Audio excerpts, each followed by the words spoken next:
मैं अपने LG AC का रिव्यू देने वाला हूँ। रिव्यू देने से पहले मैं आपको इसके स्पेसिफिकेशन के बारे में बताना चाहता हूँ। चलिए स्टार्ट करते हैं।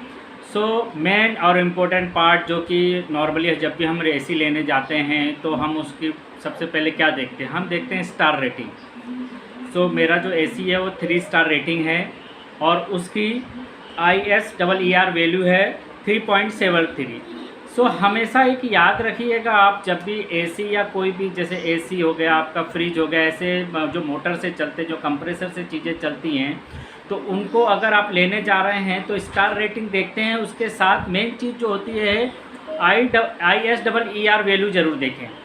ISEER वैल्यू जिसकी जितनी ज़्यादा होगी उसका पावर कंजप्शन उतना कम होगा। सेकेंड, मेरा जो एसी है 3 स्टार रेटिंग है इसका, और इसका ISEER वैल्यू 3.73 है। उसके बाद जो भी मेरा एसी है इसमें डुअल इन्वर्टर है। तो जैसे नॉर्मल मैंने बताया था, इन्वर्टर एसी जो होते हैं वो अपनी स्पीड को कम ज़्यादा कर लेते हैं। तो ऐसे ये रोटरी डुअल इन्वर्टर है, मतलब इसके अंदर 2 मोटर लगी हुई हैं। जो रोटरी मोटर हैं वो 2 हैं और 2 एक साथ चलती हैं। तो इसका फ़ायदा ये होता है कि जो आपका कूलिंग है वो थोड़ा जल्दी होता है और एफिशिएंसी होता है। तो उसकी कूलिंग्स आप दोनों मोटर साथ में चलती हैं तो आपका जो जो आपका रूम है वो जल्दी कूल करेगा। तो इससे क्या होगा, आपका पावर जो कंजप्शन है वो थोड़ा कम होगा। मतलब पावर कंजप्शन तो उतना ही होगा, पर इससे क्या आपका रूम जल्दी कूल हो जाएगा, तो उसका पावर आपका कंजप्शन कम होगा।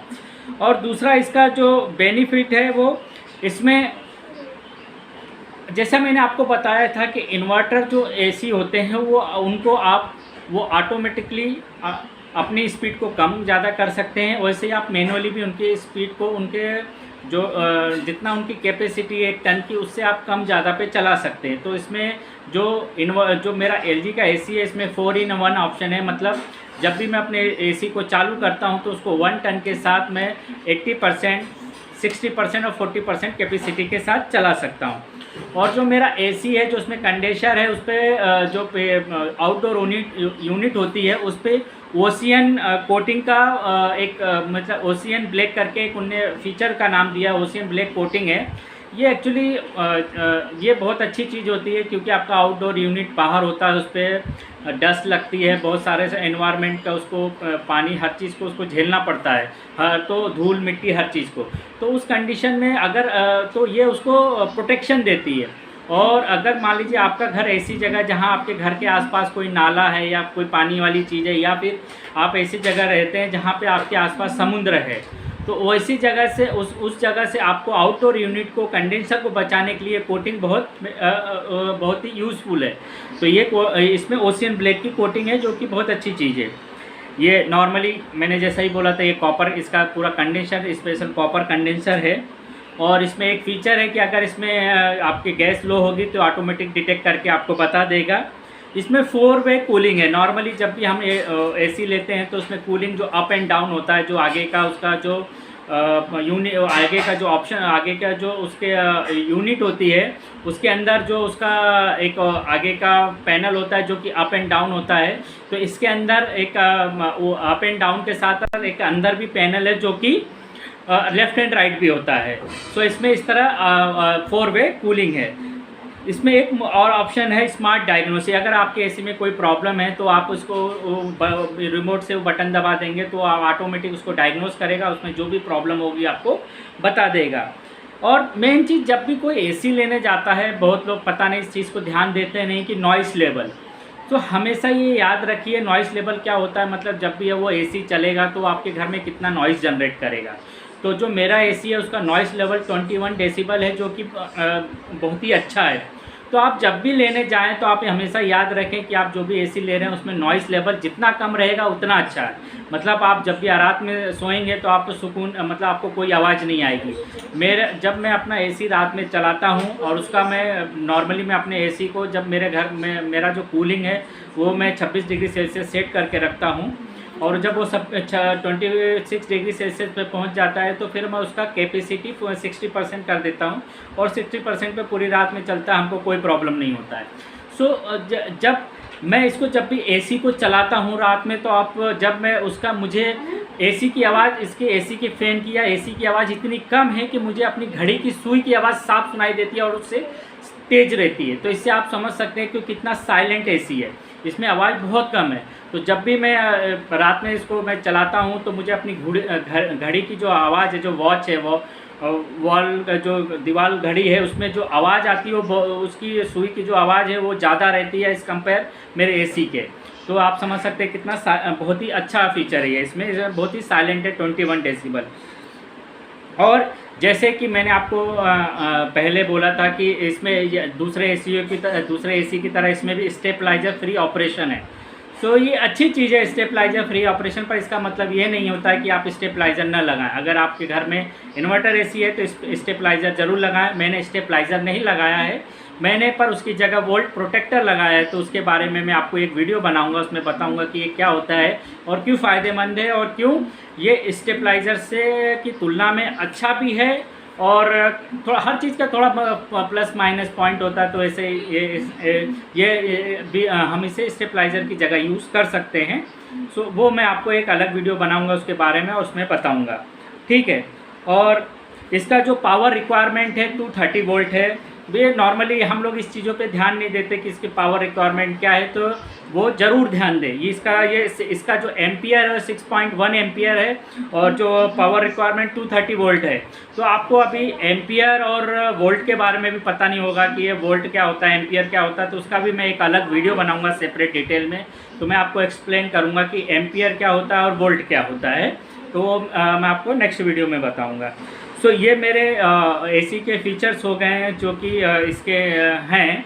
और ये मेरा 2020 मॉडल है।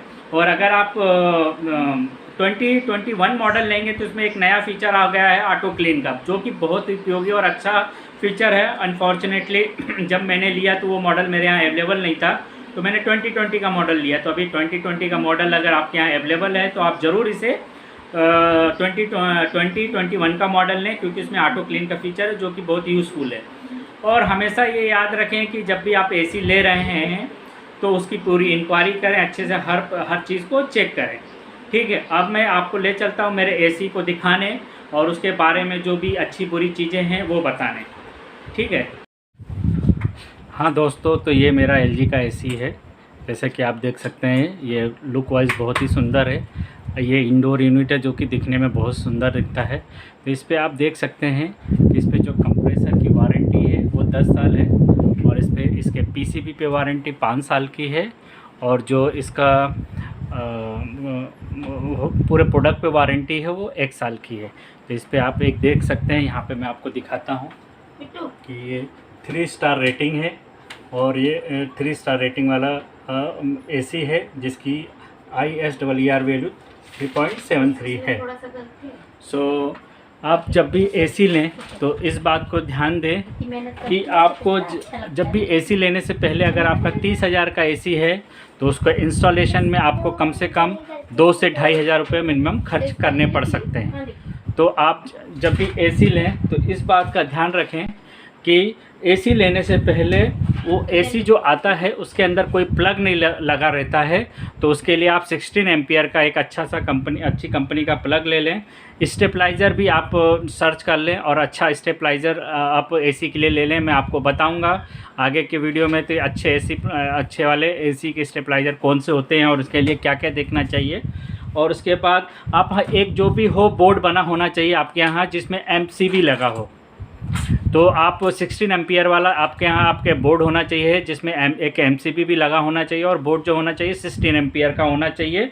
और जो आउटडोर यूनिट होता है उसके लिए नॉर्मली जो कंपनी वाले रहते हैं वो आउटडोर यूनिट का इंस्टॉलेशन और उसके लिए पूरा चार्ज करीब 900 से 1,000 रुपये करते हैं। तो आप चाहें तो बाहर से भी आउटडोर यूनिट ले सकते हैं, आउटडोर यूनिट का स्टैंड ले सकते हैं जिसका कॉस्ट अप्रॉक्सीमेटली 3 से 500-600 तक रहता है। तो अगर आप बाहर से स्टैंड लेंगे तो और आप फिर वो जब इंजीनियर आएगा वो उसे इंस्टॉल करेगा तो उसका इंस्टॉलेशन चार्ज भी कम से कम 300-400 रुपये रहता है, भले आपने आउटडोर यूनिट बाहर से ले लिया है। तो इसलिए अगर आप बाहर से लेंगे तो भी अच्छा है, अगर आप उन्हीं से लेंगे तो भी अच्छा है। पर एक बात का हमेशा ध्यान रखें कि आप जगह अच्छे से देख लें, क्योंकि आपको ये देख लेना है कि आपको इंडोर यूनिट कहाँ पे लगवाना है, कौन सा पोजीशन अच्छा रहेगा, आपको आउटडोर यूनिट कहाँ पे लगवाना है, किसका पोजीशन अच्छा रहेगा।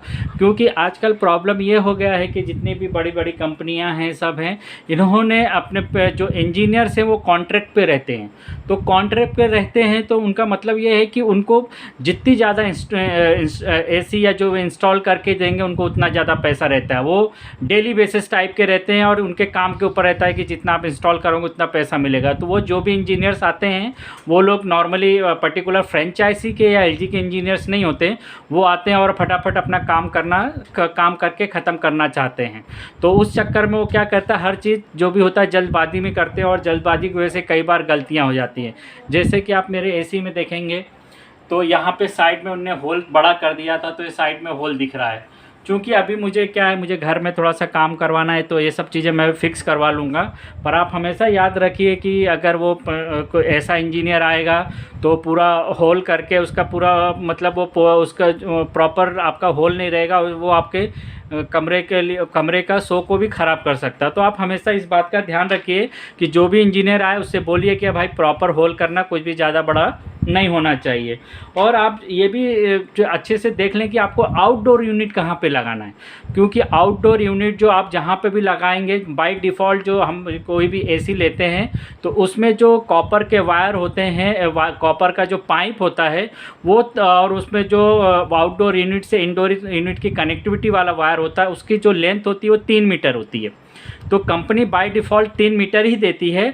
एडिशनल आपको अगर आपका अपनी यूनिट ऐसी जगह लगा रहे हैं जो 3 मीटर में कवर नहीं होता है तो उस कंडीशन में आपको क्या करना पड़ेगा कि एडिशनल कॉपर की पाइप और वायर का पैसा पे करना पड़ेगा, जिसका कॉस्ट बहुत अधिक होता है। वो डिपेंड करता है कंपनी का। मोस्टली मैंने जो देखा है जो कॉपर के पाइप होता है उनका पर मीटर कॉस्ट 800 रहता है। तो अगर आपको पहले कोशिश करिए कि जो आपका आउटडोर यूनिट हो वो आपका 3 मीटर के अंदर हो जाए। पर हो सकता है कई बार ऐसी दिक्कत आती है कि वो 3 मीटर यूनिट में 3 मीटर में वो आपका यूनिट नहीं लगता है। तो उस कंडीशन में आप क्या करिए कि अच्छी क्वालिटी का कॉपर पाइप जो कि बाहर इजीली अवेलेबल रहता है वो ख़रीद लीजिए। आप एक अंदाज़ा लगा लीजिए कि आपको कितना मीटर लगेगा और उसके हिसाब से आप एक कॉपर का जो भी वायर पाइप रहेगा वो ले लीजिए और साथ में वायर खरीद लीजिए। नहीं तो ये लोग बहुत महंगा देते हैं। साथ में ये लोग जो आपका जो एसी होता है उसमें एसी में जब उसमें से जो पानी निकलता है उसके लिए भी जो पाइप होता है उसका भी कॉस्ट ये लोग बहुत ज़्यादा लगाते हैं, 70-80 रुपया मीटर। जबकि आप बाज़ार में अगर आप जाएंगे और मार्केट में अच्छी कंपनी का अच्छी क्वालिटी का आप अगर वो पाइप लेंगे वो तो 30 से 35 रुपये मीटर रहता है सीधे हाफ प्राइस में। तो आप इन बातों का हमेशा ध्यान रखें कि आप जब भी एसी ले रहे हैं तो उससे पहले आपको क्या करना है, आपके यहाँ एक अगर अब 16 एम्पियर का बोर्ड ऑलरेडी बना हुआ है जो आपके एसी के पास में है तो बहुत अच्छी बात है। अदरवाइज़ नहीं तो पहले से एक बोर्ड बनवा लीजिए जो और से जिसमें उस बोर्ड में 16 एम्पियर का सॉकेट होना चाहिए और जो एमसीबी होना चाहिए वो आपके एसी के हिसाब से होता है। नॉर्मली अगर 15 टन का 1 टन का एसी है तो आपको C20 वाला MCB लेना है, और अगर वो 1.5 टन का एसी है तो C25, और 2 टन का है तो C25 में 2 टन का भी आ जाएगा। तो ऐसे आपको MCB यूज़ करना है। पर MCB के भरोसे आप एसी को ना छोड़ें, इसलिए बेटर होगा अगर आप इन्वर्टर एसी ले रहे हैं तो आप स्टेबलाइज़र भी साथ में लें। तो ये सब चीज़ें बात में ध्यान में रखते हुए आप ये पहले से ही प्रिपेयर रहेंगे तो आपको जो भी एसी लगाने वाले बंदे इंजीनियर आएंगे वो आपको बेवकूफ़ नहीं बना सकते और अननेसेसरी आपका पैसा नहीं बर्बाद करें। नहीं तो वो आपको कुछ भी बोलेंगे और अननेसेसरी आपको 8-10 हज़ार का बिल बना देंगे जो कि आपको बहुत महंगा पड़ेगा।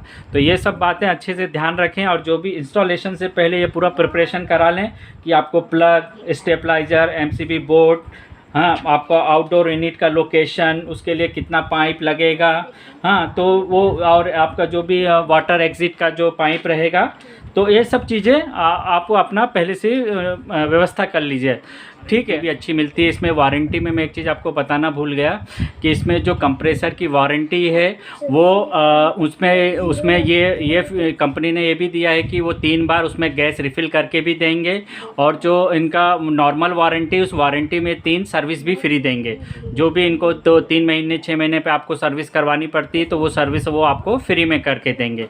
तो ये कुछ चीज़ें अच्छी चीज़ें हैं कि एलजी के बारे में, कि जो डुअल इन्वर्टर एसी, इसका पावर कंजप्शन अच्छा है, लुक वाइज अच्छा है। जैसा आप देख सकते हैं इसमें जो आपको ये एलईडी डिस्प्ले दिखेगा, ये भी बहुत सुंदर है। रात में इसे अगर आप इसमें ऑप्शन है रिमोट में, आप चाहें तो इस लाइट को बंद कर सकते हैं, पर अगर रात में आप जला के रखते हैं तो नाइट बल्ब की ज़रूरत नहीं है, सफिशिएंट रोशनी रहता है। तो ये चीज़ें अच्छी चीज़ें हैं जो इसमें है। पर इसमें कुछ बुरी चीज़ें भी हैं जो मैं आपको बताना चाहता हूँ, जो मुझे लगता है इसमें प्रॉब्लम है। सबसे बड़ा प्रॉब्लम मुझे इसमें डेली फेस करना पड़ता है, इसका जो ये आगे का विंग है जो कि अप एंड डाउन होता है, तो इसका जो जो भी पोजीशन है अप एंड डाउन का, सबसे लोअर पोजीशन है वो बहुत ही कम है। अप्रॉक्सीमेटली आप समझ सकते हैं कि 70 डिग्री एंगल पे। तो इससे क्या होता है कि जैसे आपके एसी के नीचे जो भी आपका बेड होगा, हाँ, आपके एसी के नीचे करीब जो बेड होगा उसमें हवा नहीं लगती। वो जो हवा लगती है वो 70 डिग्री एंगल से जो फ्लो होकर आगे चली जाती है। तो इसके वजह से कई बार ये आपको दिक्कत फेस हो सकती है कि आपका एसी की जो हवा है, जो भी आपके, अगर आपके एसी के नीचे आपका बेड है तो उस पर हवा नहीं लगेगी। तो इसके कंडीशन को, इसको सॉल्व करने के लिए टेम्परेरी मैं क्या करता हूँ कि इसका जो विंग है इसको स्टॉप कर देता हूँ, और स्टॉप करने के बाद मुझे जहाँ हवा की ज़रूरत है वहाँ पर मैं उसको थोड़ा सा पुश कर सकता हूँ, क्योंकि इसका जो मोटर है वो ऐसा है कि पूरा आपका 190 डिग्री से 190 डिग्री तक वो जा सकता है, नीचे तक जा सकता है। 1 मिनट में आपको बताता हूँ। सो अभी आप देख सकते हैं इसका विंग, जो आगे का विंग है, इसका एंगल आप देख सकते हैं। तो इस एंगल में जो भी बेड रहता है नीचे, उसमें हवा नहीं लगती है। तो इसके वजह से क्या होता है कि हमको कभी काल जल्दी से चाहते हैं, हम बाहर से आए, हम चाहते हैं हमको हवा लगे, जल्दी कूलिंग मिल जाए, तो नहीं होता है। तो इस कंडीशन में एक सॉल्यूशन है, एक्चुअली ये सॉल्यूशन नहीं है पर मैं टेम्परेरी यूज़ कर रहा हूँ। मैं क्योंकि मैं सोच रहा हूँ कंपनी एलजी के कंपनी में कंप्लेन करूँ तो शायद ये इसका एडजस्टमेंट कर सकते हैं वो। तो मैं इसके लिए क्या करता हूँ, इसको टेम्परेरी, मैंने देखिए यहाँ पे एक छोटा सा मार्क बना के रखा है, और वहाँ पे मैं इसको धीरे से हाथ से पुश कर देता हूँ उस एंगल पे। तो उससे क्या होता है कि जस्ट इतने एंगल पे पुश करता हूँ तो जो मेरा बेड है उस पर हवा लगने लगती है। तो ये एक मेजर मुझे प्रॉब्लम लगा एलजी के इस एसी के साथ, और मुझे नहीं मालूम कि बाकी दूसरे एसी जो होते हैं उनका एंगल क्या होता है, पर नॉर्मली इतना एंगल तो होना ही चाहिए ताकि अगर हमारा रूम एसी से थोड़ा नीचे, हमारा जो बेड है एसी के नीचे है, तो उस पर भी हवा लग सके, जो कि इसमें ऑप्शन है। जब इसको मैं ऑन ऑफ करता हूं तो जब इसका जो आगे का विंग है वो एडजस्ट होता है तो पूरा 90 डिग्री तक, मतलब बिल्कुल सीधा हो जाता है, ऐसा बिल्कुल सीधा हो जाता है। तो इसका मतलब ये हो सकता है इसमें एडजस्टमेंट का कुछ प्रॉब्लम है जो कि एडजस्ट हो सकता है। तो इसको टेम्परेरी में हाथ से पुश कर देता हूँ, और फिर बाद में इसको फिर मैं इसका जो भी है विंग है स्विंग में स्टार्ट करता हूँ तो एडजस्ट हो जाता है। और दूसरा इसका प्रॉब्लम है इसका साउंड। तो अगर हम कोई भी बटन अगर प्रेस करते हैं, तो जैसे अभी मैंने आपको जैसे बताया था कि अभी मैंने अपने एसी को बटन में प्रेस किया, इसमें 4-in-1 ऑप्शन है, आप देख सकते हैं ये 4-in-1 वाला ऑप्शन है। तो इसको मैंने एक बार प्रेस किया तो अभी मेरा जो एसी है वो 80% कूलिंग के साथ चल रहा है। तो सेम अगर मैं इसको एक बार और प्रेस करूंगा तो आप देखिए इसमें ऑप्शन आ गया 60% कूलिंग के साथ। तो अभी जो मेरा एसी है 60% कूलिंग के साथ चल रहा है। तो ऐसे आप अपने जो कंप्रेसर की स्पीड है एडजस्ट कर सकते हैं, और इससे क्या होगा, आपका जो पावर कंजप्शन है कम होगा, और इससे आपके बिल में कमी आएगी। तो ये एक अच्छा फीचर है इन्वर्टर एसी का, जो कि इन्वर्टर कंप्रेसर के साथ ही होता है, जो आपको नॉर्मल कंप्रेसर में कभी नहीं मिलेगा। वो हमेशा 100% कैपेसिटी के साथ चलता है। तो आप तो इसमें जैसे आपने देखा कि जब भी मैं बटन प्रेस कर रहा था तो इसमें एक साउंड आ रहा था, बीप आ रही थी। जैसे अभी मैं फिर प्रेस किया, अभी देखिए मेरा 40% कैपेसिटी के साथ चल रहा है और इसमें एक बीप आ रही। तो अभी ये बीप तो स्लो सुनाई दे रही है, पर रात में जब हम सो रहे होते हैं और हमको कुछ भी चेंजेस करना रहता है तो ये बीप साउंड काफ़ी तेज रहता है, जो कि अगर कोई सो रहा है तो उसको डिस्टर्ब कर सकता है। तो इसमें ये ऑप्शन नहीं है कि मैं इसको म्यूट कर सकूँ, तो ये इसका एक प्रॉब्लम है। और मैं चाहूँ तो इसका लाइट बंद कर सकता हूँ, हाँ, देखिए अभी मैं प्रेस करता हूँ तो ये लाइट बंद हो गया। तो जैसे लाइट बंद हो गया वैसा इसमें अगर म्यूट करने का भी ऑप्शन होता तो बहुत अच्छा होता। और ये एक प्रॉब्लम है। तो मुझे अभी तक ये 2 प्रॉब्लम लगी मेजर। एक तो आप ये दिख गए कि इसका जो आगे का विंग है वो केवल 70 डिग्री तक ही आता है नॉर्मली। तो जो कि जिसके वजह से अगर बेड के नीचे अगर आपका एसी के नीचे बेड है तो उसमें हवा नहीं लगती। और सेकंड जो दूसरा प्रॉब्लम है कि भाई इसमें जो भी हम रात में अगर हम इसको कुछ भी चेंजेस करते हैं तो बीप आता है, और बीप का साउंड थोड़ा तेज़ रहता है तो कोई भी सोने वाला डिस्टर्ब हो सकता है। और तीसरा एक और प्रॉब्लम है इसका रिमोट। इसके रिमोट में प्रॉब्लम ये है कि इसके जो रिमोट है इसके बैक में मतलब इसके बैक में कोई लाइट नहीं है। और इसमें जब लाइट नहीं है, अगर मान लीजिए आपने लाइट स्विच ऑफ कर दिया तो इसमें कुछ दिखता नहीं है। जो इसका डिस्प्ले है इसमें भी कोई लाइट नहीं है, और इसमें जो भी की है इस पर भी कोई लाइट नहीं है। तो इस कंडीशन में अगर आपने जैसे रूम की लाइट बंद कर दी और आप चाहते हो कि कुछ चेंजेस करना है, आपको एसी को बंद करना, ऑफ करना या कुछ भी चेंजेस करना है, तो उस कंडीशन में आपको रिमोट में कुछ भी नहीं दिखेगा। अगर आपके रूम में तो मतलब अगर नाइट बल्ब जल रहा हो तो भी कुछ नहीं दिखता। तो इस कंडीशन में क्या रहता है, या तो आपको मोबाइल उठाना पड़ेगा जिसका टॉर्च ऑन करना पड़ेगा, या फिर आपको लाइट ऑन करनी पड़ेगी फिर चेंजेस करने पड़ेंगे। तो ये भी एक मेजर प्रॉब्लम है। एटलीस्ट ये चाहते तो अपने जो इनका रिमोट है इसके कीबोर्ड पे जो हाँ, तो जो रिमोट होता है इसके ऊपर वो रेडियम स्टिकर दे सकते हैं, रेडियम लगा के दे सकते थे। तो इससे क्या होता है, अगर थोड़ा सा भी लाइट है आपके कमरे में या कोई लाइट पड़ रहा है तो उस पर वो चमकता तो हम की को पहचान सकते थे। पर फ़िलहाल तो अभी ऐसा फीचर नहीं है, और मैं होप करता हूँ कि एलजी फ्यूचर में ऐसा ऑप्शन रखे कि अपना जो भी रिमोट है, क्योंकि वो बहुत ही ज़रूरी है। क्योंकि हम रात में जब भी सोते हैं तो मोस्टली लोग लाइट ऑफ़ करके सोते हैं, और जब लाइट ऑफ रहता है तो जो भी इसका रिमोट है इसमें कुछ दिखता नहीं है, जिसकी वजह से हमको इसको ऑपरेट करने में दिक्कत होती है। तो मैं इसके रिमोट के बारे में एक अलग से पूरा आपको वीडियो बनाऊंगा कि इस रिमोट में आपको कैसे चलाना है, क्या सेटिंग करना है, टाइमर कैसे लगाना है, स्लीप मोड क्या होता है, इसके बारे में मैं आपको पूरी इंफॉर्मेशन दूंगा। सो फिलहाल अभी मैं आपको मेरा ये एसी आपने जैसे देख लिया, और इसके लिए फिर मैंने यहाँ पे देखेंगे तो आप स्टेबलाइज़र मैंने नहीं लगाया है, पर उसकी जगह मैंने वोल्टेज प्रोटेक्टर लगाया है। तो उस वोल्टेज प्रोटेक्टर से क्या फ़ायदा है, क्या नुकसान है, और आपको स्टेबलाइज़र क्यों लगाने चाहिए, कैसा लगाना चाहिए, किस रेंज का लगाना चाहिए, वो उसका वीडियो मैं अलग से बनाऊँगा। क्योंकि ये वीडियो बहुत बड़ा होता जा रहा है और काफ़ी बड़ा हो गया है। सो मैं उसके लिए आपको अलग से वीडियो बनाऊँगा, उसमें आपको बताऊँगा। तो फिर आप देखिए, चलिए अभी अब मैं आपको अपना आउटडोर यूनिट दिखाता हूँ। सो ये देखिए दोस्तों, ये मेरा आउटडोर यूनिट है। सो अभी आप ये देख सकते हैं ये कैसा है। सो इन लोग ने जो फिटिंग करा है वो प्रॉपर नहीं है, जैसा कि प्रॉपर करना चाहिए।